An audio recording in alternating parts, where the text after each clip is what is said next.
여러분 안녕하십니까? 여러분 맨큐의 거시경제학 이번 시간에는요 챕터 14장에 나와 있는 환율 제도를 어떤 걸 선택할 것인가 5절의 내용을 한번 같이 살펴보도록 하겠습니다.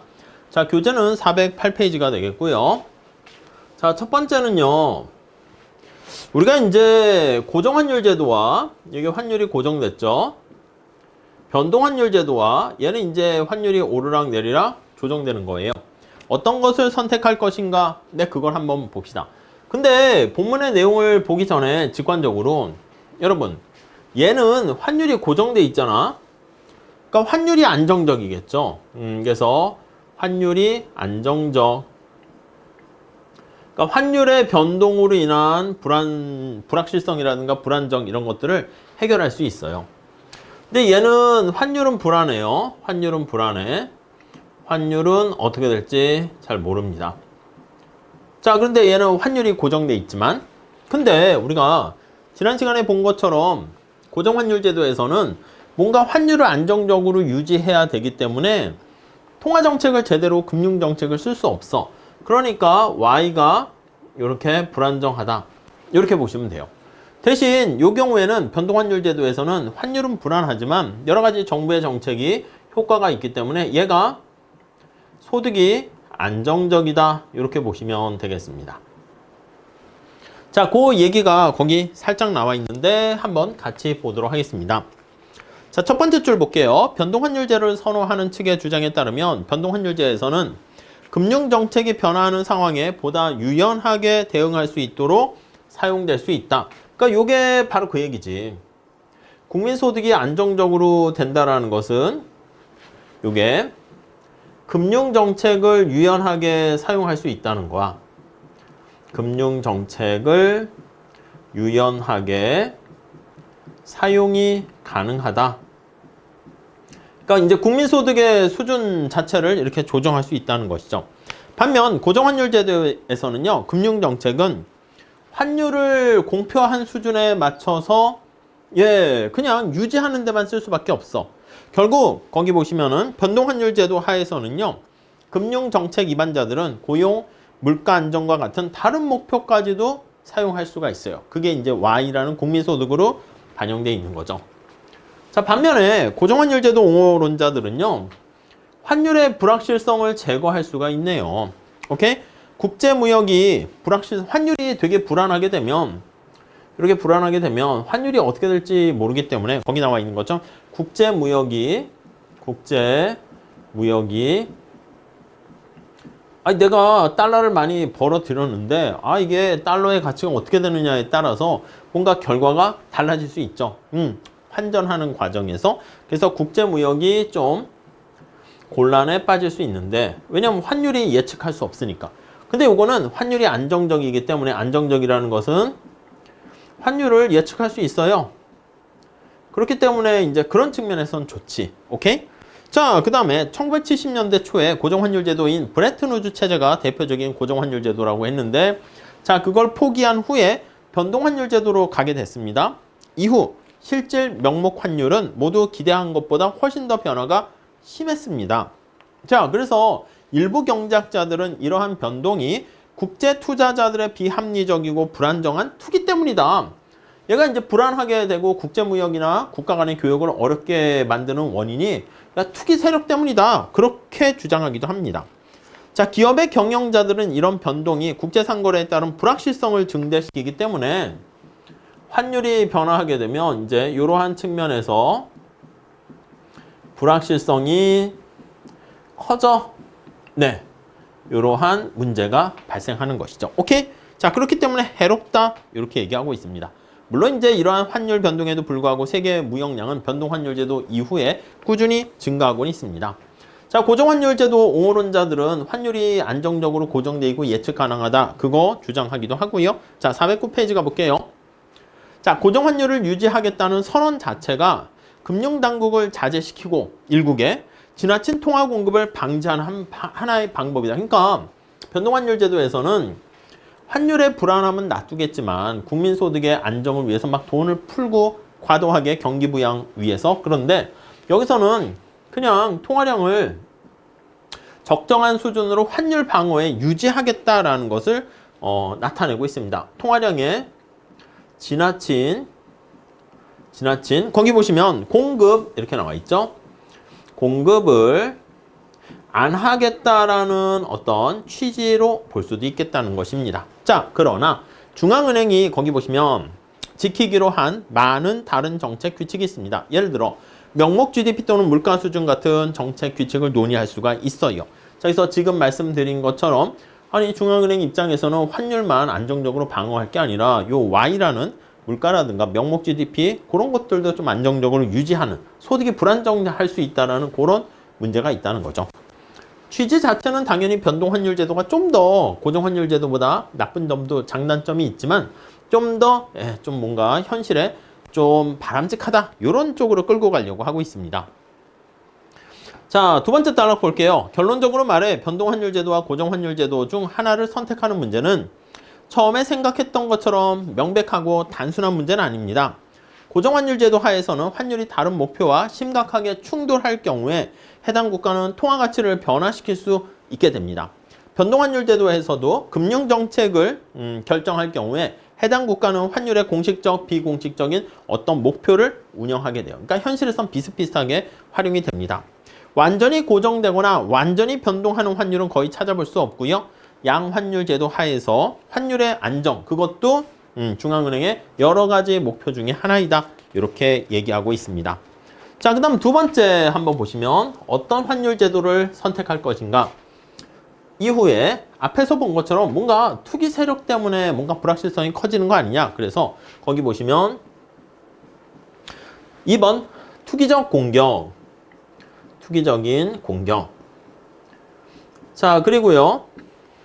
통화위원회, 달러화 정책 이렇게 포인트를 정리했습니다. 통화위원회 그리고 달러화 정책. 자, 이게 무슨 내용인가 한번 보도록 하겠습니다. 자, 우선 고정환율 제도가 유지되려고 하면 환율을 우리가 쌀 가격을 안정화시키려고 하면요. 쌀 가격이 올라가면 시장에서 쌀이 부족한 거 아니겠습니까? 그러면 정부가 창고에 쌀을 비축해 둔 걸 가지고 푸는 거야. 그럼 쌀 가격이 내려가겠지. 그래서 안정화시키는 거야. 쌀 가격이 자꾸 떨어지려고 해. 그럼 쌀이 너무 많이 풍년 들어서 생산된 거니까 정부가 쌀을 우리가 수매해가지고 구입을 하는 거야. 그래서 창고에 저장해 놓게 되면 쌀의 수급을 적절하게 유지해서 쌀 가격을 안정화시킬 수 있게 됩니다. 달러도 마찬가지입니다. 달러나 외환 이런 거 생각하는 것도 마찬가지입니다. 쌀이라고 보시면 돼. 우리가 앞서 본 것처럼 1달러당 100엔 이렇게 나와 있는데 고정시키기로 했는데 만약에 1달러당 100엔이다 이렇게 고정 이렇게 시키기로 했어. 근데 만약에 이게 여기 나와 있는 것처럼 달러가 엔화랑 이렇게 교환되는 상황인데 앞에서 얘기한 것처럼 쌀 가격이 자꾸 올라가요. 달러 가격이 자꾸 올라가. 그럼 어떻게 해야 됩니까? 달러를 공급해야 되잖아. 쌀을 공급해야 된다고. 근데 중앙은행 창구에 쌀이 없어. 그 공급할 게 없어. 그럼 어떻게 돼? 쌀이 고갈돼서 바닥이 나버리면. 그게 우리가 외환 달러의 고갈, 외환 보유고 이런 표현 쓰잖아요. 그게 충분히 있으면 괜찮은데 그게 고정환율 제도를 유지하는 데 있어서 충분히 있으면 괜찮은데 곡간이 부족하게 되면은 그러면 당연히 고정환율 제도 이거 환율의 안정화, 고정된 수준으로 유지하기가 어렵습니다. 그 얘기가 거기 있어요. 자, 첫 번째 줄 볼게요. 여러분들이 소국의 중앙은행 총재가 되었다고 가상적으로 한번 생각해 봅시다. 여러분과 동료 정책 위반자들은 여러분들이 국가의 통화, 그걸 페소화라고 합시다. 미국 달러화에 대해서 고정시키기로 했어. 뭐 엔화라 해도 되고 1페소가 1달러, 이제 얘기를 좀 쉽게 하려고 1페소는 1달러 이렇게 1대1로 교환된다고 합시다. 자, 이제 달러화에 대해서 각각 페소화를 매입, 매도해야 하는 상황이 발생합니다. 거기 보시면 두 번째 줄에 통화 공급은 균형 환율과 목표 환율이 같아지도록 자동적으로 조절하는 거. 그러니까 고정환율 제도 하에서는요. 통화량을 뭔가 경제 안정화 정책을 쓰는데 경기 안정화 정책에 쓰는데 활용하기보다는 이 고정된 환율을 유지하는 데 사용되는 것입니다. 자, 그래서 거기 한번 볼게요. 잠재적인 문제점이 있대. 뭐냐면 달러화가 고갈된다. 달러가 이제 약간 외환이 고갈된다 이렇게 보시면 되겠습니다.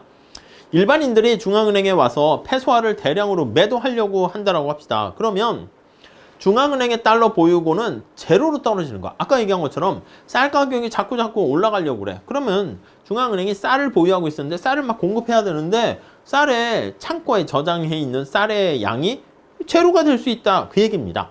자, 그러면 중앙은행은 어떻게 돼? 아유, 됐어. 포기. 그래서 고정환율 제도를 포기하는 거야. 무슨 말씀인지 이해되시죠? 야, 쌀값 우리가 안정화시키려고 했는데 쌀값이 자꾸 오르는데 우리가 그걸 조정할 만한 쌀이 부족해. 여기 나와 있는 달러가 부족해. 외환이 부족해. 그렇게 되면은 포기 이렇게 하는 것이죠.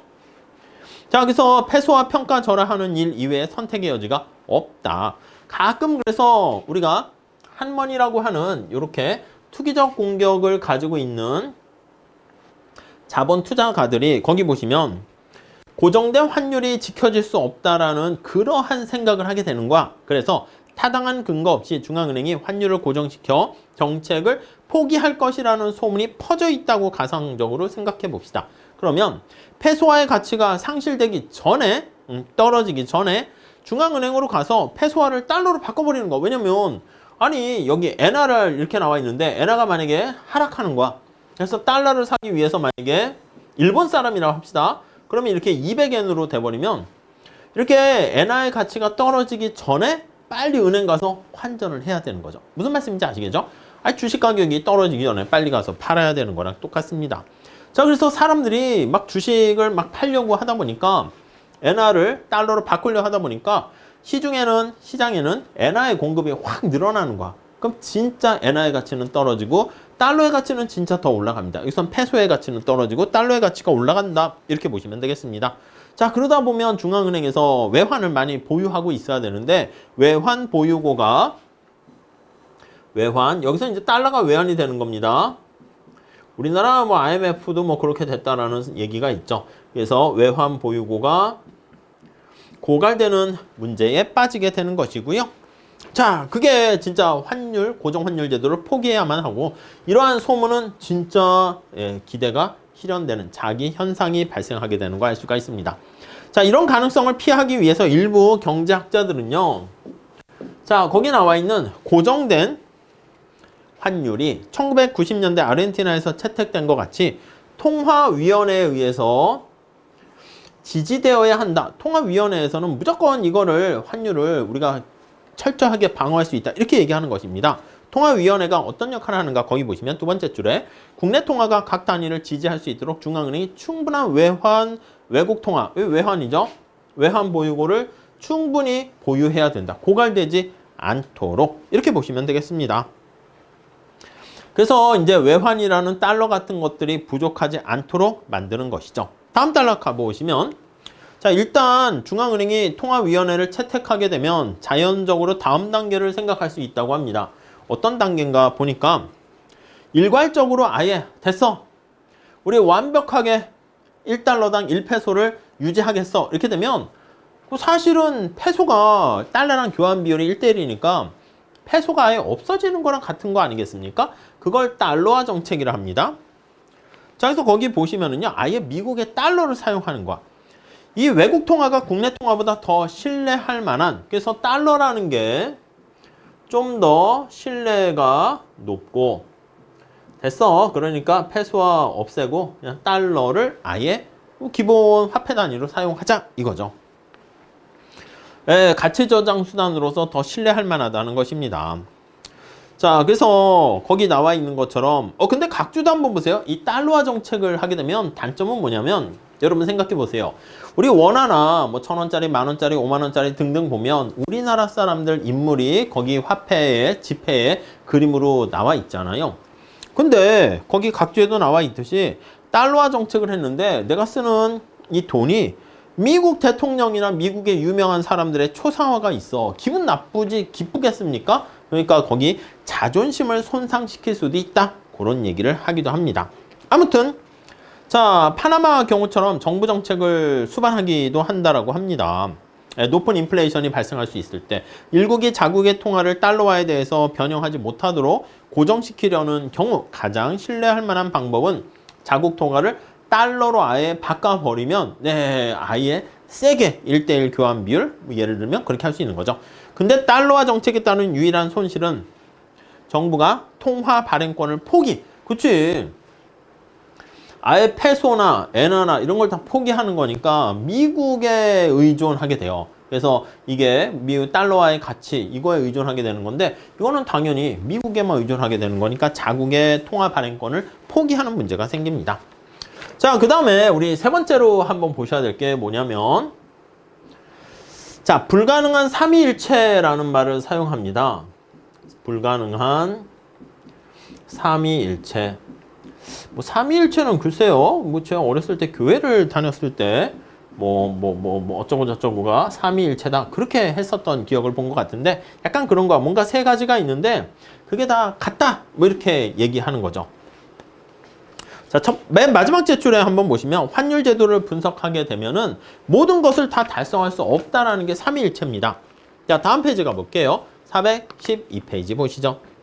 자, 불가능한 삼위일체 세 가지가 뭡니까 하면은 완전한 거기 위에 꼭지점에 자유로운 자본이동, 자본이 이동하게 되는 거랑 그다음 왼쪽 꼭지점이 독립적인 금융정책, 금융정책의 독립성 이렇게요. 자본이동은 완전히 자유롭고 금융정책을 중앙은행이 자기네가 원하는 목표대로 실시할 수 있고 그 다음에 고정환율제 이 세 가지는 동시에 달성될 수 없다 이렇게 보시면 되겠습니다. 자, 이렇게 한번 체크를 해 보시면은요 이렇게 할까요? 좋아요. 완전한 자본이동, 독립적인 금융정책, 고정환율제도 이 세 가지가 동시에 달성될 수 없다라는 것입니다. 자, 우리 412페이지 첫 번째 줄 볼게요. 1국이 자유로운 자본이동, 고정환율제, 독립적인 금융정책은 모두 유지하는 것이 불가능하다. 그래서 불가능한 impossible이라는 말, 트리니티 이렇게 나와 있죠. 자, 국제금융 3자 택일 문제라고도 합니다. 자, 첫 번째 선택은 자, 거기 예를 통해서 한번 봅시다. 어떤 선택이 있는데 한번 보시면 1번. 자, 최근 몇 년 동안 미국이 행했던 것처럼 미국 사례를 한번 볼게요. 미국의 사례. 자, 미국은 어떤 걸 선택했습니까? 그치. 고정환율 제도를 포기했습니다. 브레튼 우즈 체제 더 이상 유지 못해 포기하고 완전한 자본이동, 독립적인 금융정책 이거를 선택했고요. 다음 두 번째, 홍콩의 사례를 한번 봅니다. 홍콩의 사례. 자, 홍콩 같은 경우는 거기 보시면 자유로운 자본 이동과 고정환율 제도를 유지했습니다. 대신 금융정책을 시행할 능력을 상실하게 되는 거죠. 그러니까 뭘 포기했다? 독립적인 금융정책을 포기했고요. 세 번째 선택은 중국의 사례가 있습니다. 중국의 사례. 중국은 고정환율 제도를 유지하면서 독립적인 금융정책을 유지하려고 해. 하다 보니까 완전한 자본이동을 채택하지 못하고 자본이동을 이렇게 막게 되는 거. 폐쇄경제처럼 막는 거 알 수가 있습니다. 자, 여기서 마지막 단락 보시면 역사적으로 봤을 때 각국은 삼위일체의 세 변 중에서 두 개를 선택할 수 있고 하나를 포기해야 되는데 환율의 변동을 과연 받아들일 수 있을까? 받아들일 수 있어. 그럼 이제 미국의 사례를 선택하는 것이고요. 국내 안정화를 위한 금융정책을 포기할 수 있겠니? 그러면 홍콩의 사례로 적용하게 되는 것이고 다음 마지막 일반인들이 세계 금융시장 참여를 제한하고자 하는가? 그러니까 일반인들이 세계 시장에 참여해가지고 막 거래하고 그거 막는다. 중국 사례. 그러면 완전한 자본이동을 포기하고 요거 두 개를 취할 수 있는 거 알 수가 있겠습니다. 오케이? 자, 그래서 불가능한 삼위일체까지 살펴봤고요. 그래서 변동환율 제도랑 고정환율 제도의 장단점 그리고 투기적 공격이라든가 달러화 정책이라든가 통화위원회에 대한 얘기를 살펴봤습니다. 자, 이렇게 정리하시고요. 우리가 다음 시간에는 6절 단기에서 장기로의 이전 해가지고 가격이 변화하는 경우에 먼델 플레밍 모델이 어떻게 달라질 수 있을까? 그거 살펴보도록 하겠습니다. 다음 시간에 이어서 할게요. 감사합니다.